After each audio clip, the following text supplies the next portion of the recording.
I'm openly begging Nasir El-Rufai.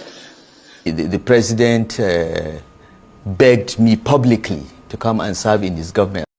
Hello, great people. The former governor of Kaduna State, Nasir El-Rufai, has eventually granted a media interview with Arise News. You will recall that Nasir El-Rufai has been in a lingering political battle with President Bola Tinubu over the failure of the president to make him minister as promised. You will recall that before the election, President Bola Tinubu reportedly promised to make El-Rufai minister, but this was not meant to be when Bola Tinubu emerged as president. In a moment, I'll be playing you two videos that will aid our analysis on this episode. The first is a pre-election video where Tinubu reportedly begged El-Rufai in Kaduna State that he needs his intelligence and wisdom in his cabinet. The second video is a clip out of El-Rufai's interview with Arise News where he disclosed what happened and why he didn't make it to the president's cabinet. I'll leave you to hear the argument of El-Rufai yourself. Then when we come back, we'll be dissecting the associated issues. We'll be looking at the politics and dynamics that is likely to shape El-Rufai's future and also 2027. And also, we'll be bringing in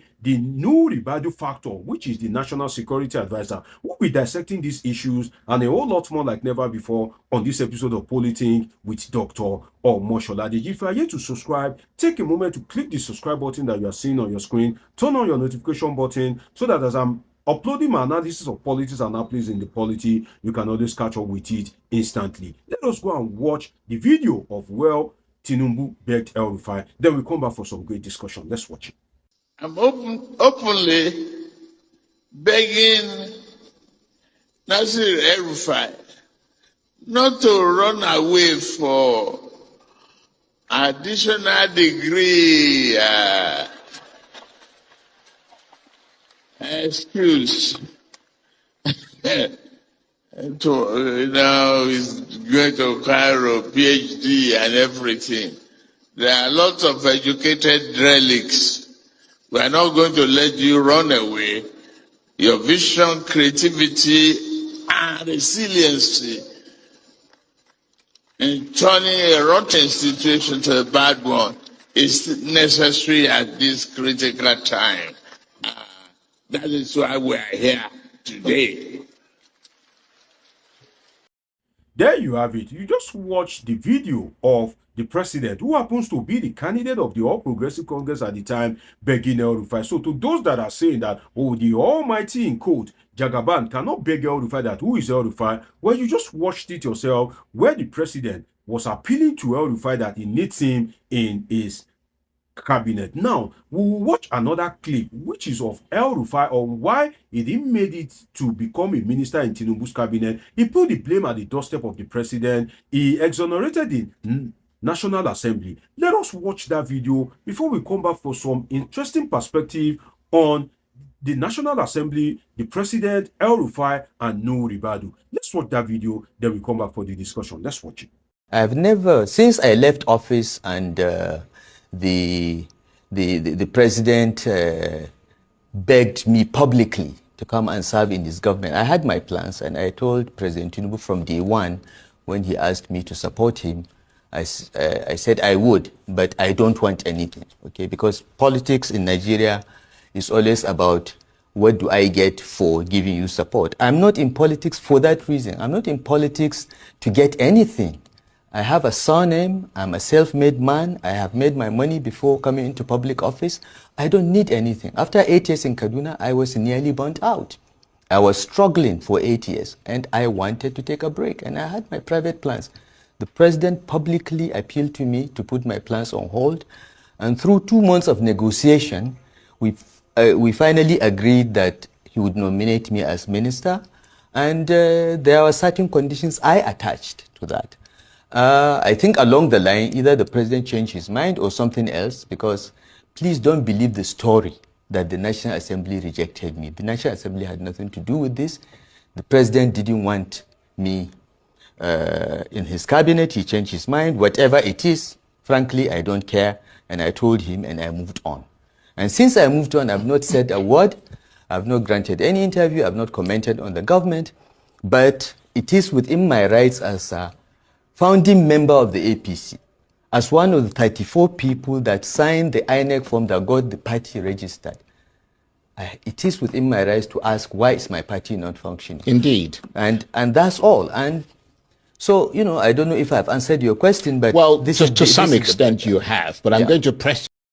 There you have it. You just watched El-Rufai's assertion on why he didn't made it into the cabinet of President Bola Tinubu. Now let's dive into the issues, my fellow politicians. The first thing in that particular video that crossed my mind, that is very painful to me as a political scientist, is from Nasir El-Rufai's oration. He is asserting that the National Assembly, particularly the Senate, does not have a mind of its own, that the Senate is a rubber stamp of the president, because he said it that if the president wants him to be a minister, he would have been a minister. He is expecting that the president, even if there's any report against him, that the president has the magic wand to impose him on Nigerians as a minister. He's speaking as if the Senate is in the pocket of the president. Now, I cannot categorically say that Akpabio is a political boy of the president, but we have seen it all along that the Senate appears to be dancing to the tunes of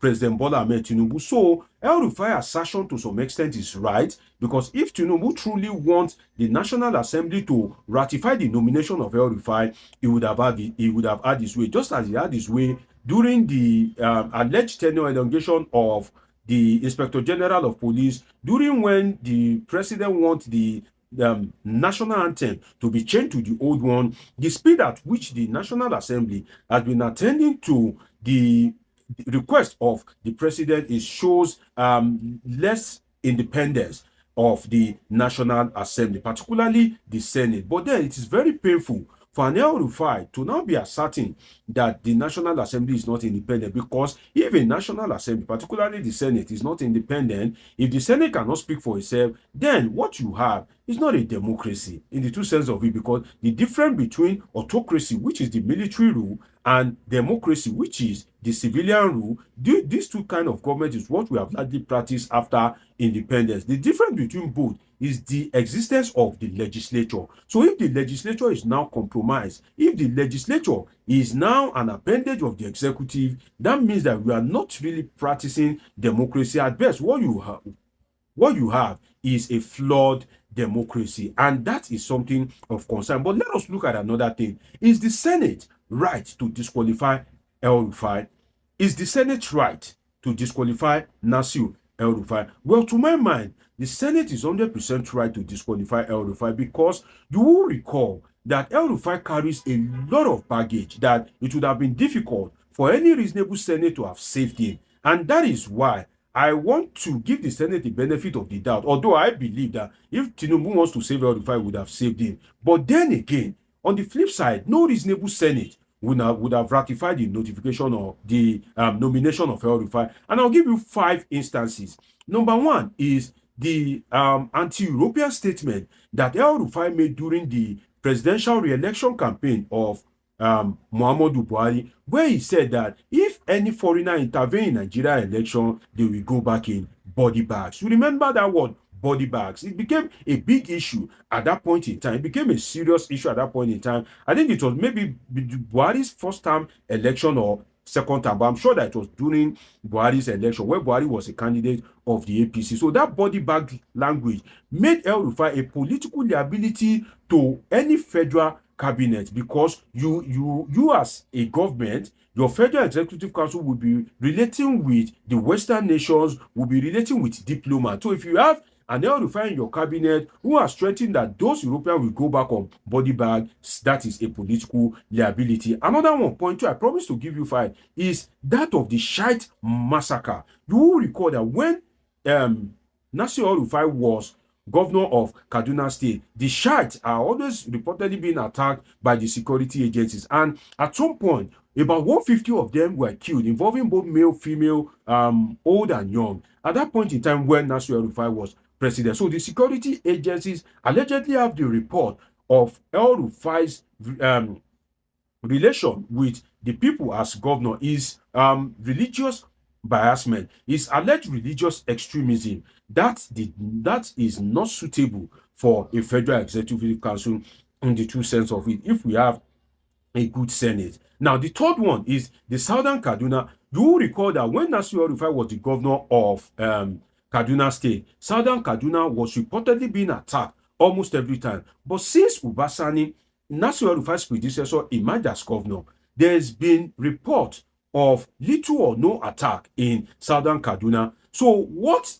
happened that Southern Kaduna people are no longer being attacked every now and then. So the security agencies have something on El-Rufai in that regard. I've given you three. Let me go to number 4, which is political intolerance. You will recall that Nasir El-Rufai is notorious for the unjust demolition of homes when he was governor and when he was serving under the administration of former President Olusegun Obasanjo. When El-Rufai was the governor of Lagos State, Kaduna State, he doesn't have the tolerance at all. If you are his perceived real or imaginary political enemy, he will just demolish your home. So President Bola Tinubu was seeing him as somebody that this one will be a liability to my cabinet other than something of value, immense value. Now, the fifth one, I promise to give you 5, is El-Rufai's anti-Christian position on governorship election. You will recall that when the Kaduna governorship election was to be done, El-Rufai